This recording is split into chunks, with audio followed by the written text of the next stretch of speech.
ये यहाँ पे आज हम डिस्कस कर रहे हैं Golomb code. My dear friends, today we are going to discuss कि जो भी हमें इंटीजर के करस्पॉन्डिंग गुलाम कोड कैसे जनरेट करना है वो हम आज इस प्रोसीजर के थ्रू समझेंगे।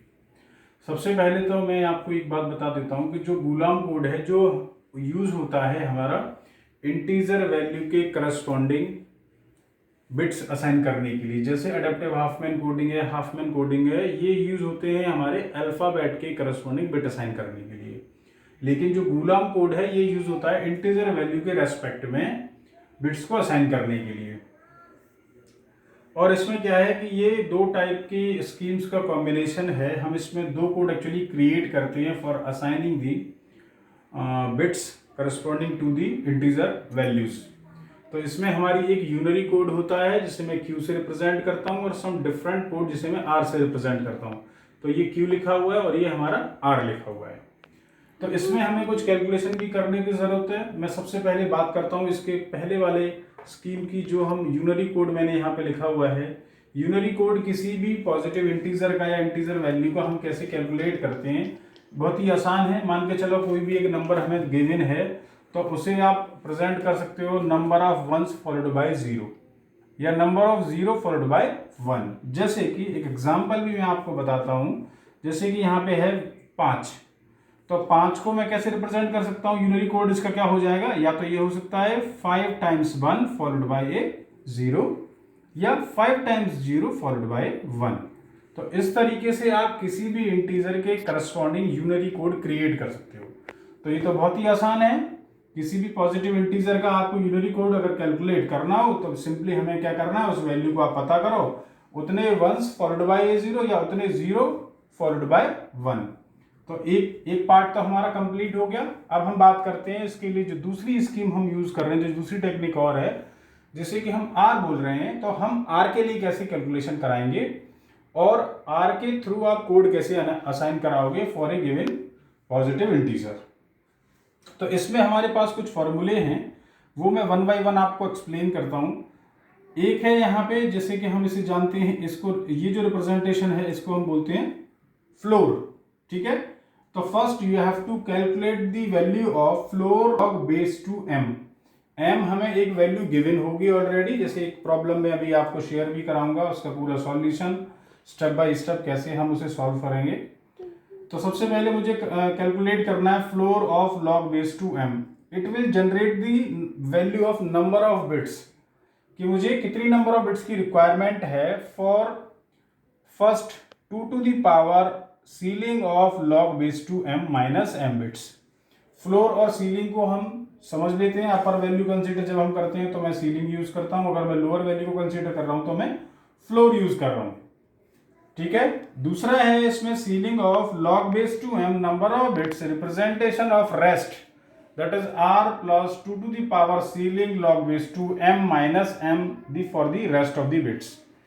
ठीक है, अब मैं सीधे आपके, ये बस हमें ध्यान रखना है, ये जो यहाँ पे रूल्स रेगुलेशन है हम इसका जरूर ध्यान रखेंगे कि कैसे हम इसे कैलकुलेट कर रहे हैं। अब मैं सीधे यहाँ पे प्रॉब्लम पे आ जाता हूँ। हमारे यहाँ पे एक गुलाम कोड गिवन है, मतलब गुलाम कोड कैलकुलेट करना है हमें +5 के लिए। ठीक है, जहां पे कि हमें कुछ पॉजिटिव इंटीजर दिए हुए हैं, तो 0 1 2 3 4 5 अप टू 15, इन्हीं के करस्पॉन्डिंग मुझे गुलाम कोड को बनाना है, असाइन करना है, जहां पे m की वैल्यू मुझे 5 कंसीडर करनी है। तो मैं एक टेबल मेंटेन कर रहा हूं। मैंने n में क्या लिख लिया है, 0 1 2 3 4 5 6 7 8 9 10 11 12 13 14 15। तो ये वो सिंपली नंबर आ गए पहले वाले कॉलम में। दूसरे में मैं क्या यूज कर रहा हूं, क्वोशेंट। Q जो है यहाँ पे दैट इज द क्वोशेंट। तो n को m से मैं अगर, जैसे यहाँ पे Q है तो Q कैसे कैलकुलेट होता है, floor of n minus m। R कैसे कैलकुलेट होता है, n माइनस क्यू एम। तो ये कैलकुलेशन Q के लिए और ये इक्वेशन फॉर्मूला हमारा कैलकुलेट फॉर दी R। इसी फॉर्मूले को यूज करते n by M, that means 0 divide by 5, तो क्वोशेंट क्या आएगा 0। 1 डिवाइड बाई 5 क्वोशेंट क्या आएगा 0। 2 डिवाइड बाई 5 क्वोशेंट क्या आएगा 0। 3 डिवाइड बाई 5 क्वोशेंट क्या आएगा 0। 4 डिवाइड बाई 5 क्वोशेंट क्या आएगा 0। तो स्टार्टिंग की 1 2 3 4 5 वैल्यू के लिए क्वोशेंट हमारा 0 से लेके 4 वैल्यू तक जो क्वोशेंट आएगा वो क्या आएगा 0। अगर मैं रिमाइंडर की बात करता हूं तो 0 डिवाइड बाई 5 रिमाइंडर कितना आया 0। 1 डिवाइड बाई 5 रिमाइंडर कितना आया 1। 2 डिवाइड बाई 5 रिमाइंडर कितना आया 2। 3 डिवाइड बाई 5 रिमाइंडर कितना आ रहा है 3। 4 डिवाइड बाई 5 रिमाइंडर कितना आ रहा है 4। तो ये हमारी समझ में आ गया। ठीक है, अब मैं और भी आपको एक्सप्लेन कर देता हूं, फिर मैं यहाँ पे गुलम कोड पे आ जाऊंगा। अब यहाँ पे हमारी वैल्यू आ रही है 5, तो 5 divide by 5 that means n की वैल्यू 5, m की वैल्यू 5, क्वोशेंट कितना हो गया 1, रिमाइंडर कितना हो गया 0। ऐसे ही 6 डिवाइड बाई 5 करूंगा तो क्वोशेंट कितना हो गया 1, रिमाइंडर कितना हो गया 1। ऐसे ही 7 डिवाइड बाई 5 किया, क्वोशेंट कितना हो गया 1, रिमाइंडर कितना हो गया 2। 8 डिवाइड बाई 5 किया, क्वोशेंट कितना हो गया 1, रिमाइंडर कितना हो गया 3। 9 डिवाइड बाई 5 किया, क्वोशेंट हो गया 1, रिमाइंडर हो गया 4। ठीक है, तो ये चीज यहां तक आ गई। देन 10 डिवाइड बाई 5, क्वोशेंट क्या हो गया 2, रिमाइंडर क्या हो गया 0। 11 डिवाइड बाई 5, क्वोशेंट क्या हो गया 2, रिमाइंडर हो गया 1। 12 डिवाइड बाई 5, क्वोशेंट हो गया 2, रिमाइंडर हो गया 2। 13 डिवाइड बाई 5, क्वोशेंट हो गया 3, रिमाइंडर हो गया 3। 14 डिवाइड बाई 5, क्वोशेंट हो गया 2, रिमाइंडर हो गया 4। And last 15 divide by 5, quotient हो गया 3, और ये जो हमारा रिमाइंडर हो जाएगा वो हो जाएगा मेरा 0। ठीक है, तो ये हमारा 0 हो गया। ये चीज तो हमारी समझ में आ गई n के लिए q और r में से मैंने कैसे कैलकुलेट किया है। अब मैं सीधे आ जाता हूं इनके गुलाम कोड पे। जो कोड है देखो यहाँ पे वजह से सबसे पहले मुझे क्या बनाना है उसका यूनरी कोड। ठीक है, यूनरी कोड के बाद मुझे लिखना है उसका जो डिफरेंट कोड है r। तो जो पहला वाला है यूनरी वो डिपेंड करता है q पे। दैट मीन्स देखो स्टार्टिंग की 4 वैल्यू के लिए q मेरा कितना आ रहा है 0 आ रहा है। तो n की वैल्यू 0 से लेके n की वैल्यू 4 तक हमारे पास q क्या है 0। तो 0 को मैं कैसे रिप्रेजेंट कराऊंगा यूनरी में 0 से। या तो मैं 0 यूज करूंगा ओनली 0 वन टाइम, या मैं यूज करूंगा ओनली 1। वो डिपेंड करता है। तो जो आप यूज करोगे चाहे फॉलोड बाय 1 यूज करो चाहे फॉलोड बाय 0 यूज करो, जैसे मैं यहाँ पे फॉलोड बाय 0 यूज कर रहा हूं, तो एक ही अप्रोच आपको सभी नंबर के लिए यूज करनी है। आप फॉलोड बाय 1 भी कर सकते हो, लेकिन आपको स्टार्टिंग से फिर वहां पे 1 कंसीडर करना पड़ेगा। ठीक है, अब बात आती है 0 के लिए। मुझे ये तो समझ में आ गया कि स्टार्टिंग की ये जो 4 वैल्यूज हैं 1 2 3 4, ठीक है, ये जो आपका यूनरी कोड है वो 0 आ रहा है। ठीक है, तो 0 1 2 3 4 1 2 3 4। ठीक है, और हाँ एक और जो है हमारा 5, क्योंकि 1 2 3 4 5। तो ये जो हमारी स्टार्टिंग के जहां तक हमारी q की वैल्यू 0 आ रही है उसके करस्पॉन्डिंग हमारा जो यूनरी कोड हो गया वो क्या हो गया 0 हो गया। ठीक है, क्योंकि अभी हमारी q की वैल्यू 0 है। अब मैं बात करता हूं उसी के रेस्पेक्ट में हमारे जो दूसरा कोड है डिफरेंट कोड r के लिए। r के लिए जैसे अभी मैं कैलकुलेट करता हूं तो floor of log base two m की वैल्यू मुझे 5 गिवन है, तो इससे क्या मुझे वैल्यू मिलती है 2। Ceiling of log base two m क्या मिलता है मुझे 3। अब मैं अप्लाई करता हूं formula 2 to the power ceiling of log base two m minus m। तो इससे क्या हो गया 2 to the power 3 minus 5। That means हमें क्या वैल्यू मिल रही है 3। दैट मीन्स r की 0 1 और 2 वैल्यू के लिए मुझे जो नंबर ऑफ बिट्स यूज करनी है वो कितनी यूज करनी है 2 बिट्स।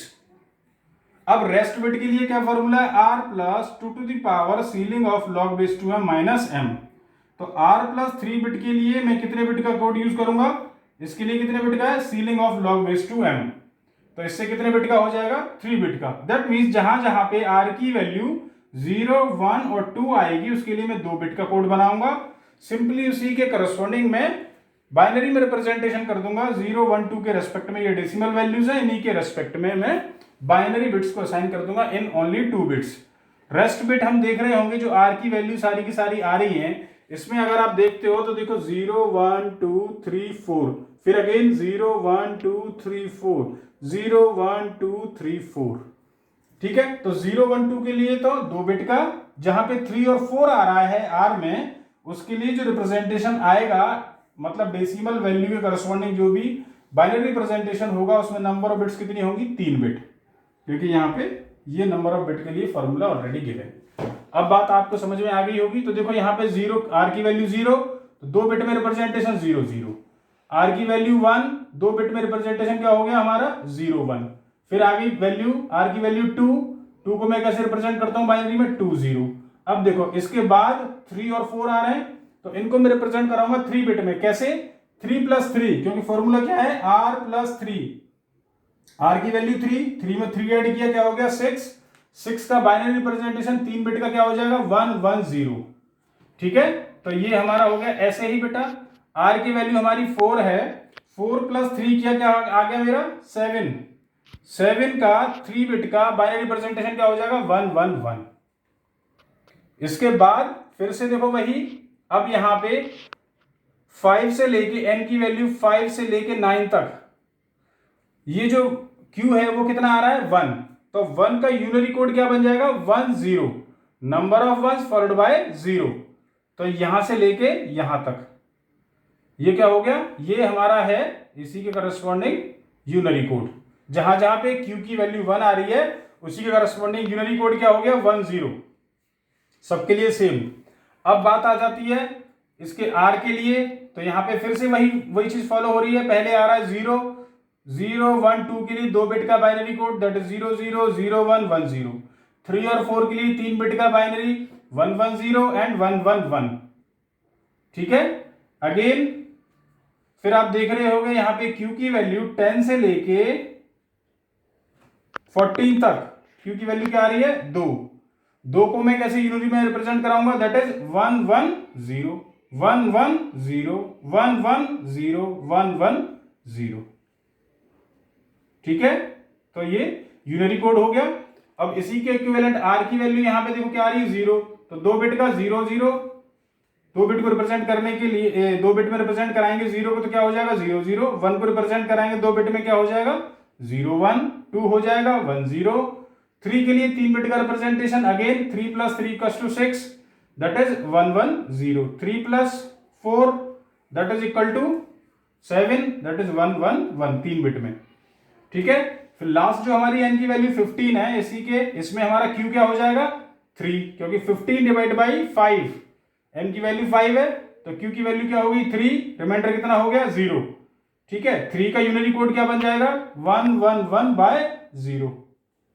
यहां पे जो r की वैल्यू वो क्या आ रही है 0 0, 0 का 2 बिट का binary representation for r that is 0 0। तो इस तरीके से आप बूलियन कोड क्रिएट कर सकते हो for a given set of integer value. तो ये सिंपल तरीका है, यूनरी कोड पहले आप पता करो, फिर आप उसके r के लिए जो भी कंडीशंस हैं वो आप अप्लाई कराओ, तो आसानी से आप बूलियन कोड किसी भी इंटीजर वैल्यू के लिए कर सकते हो। ओके।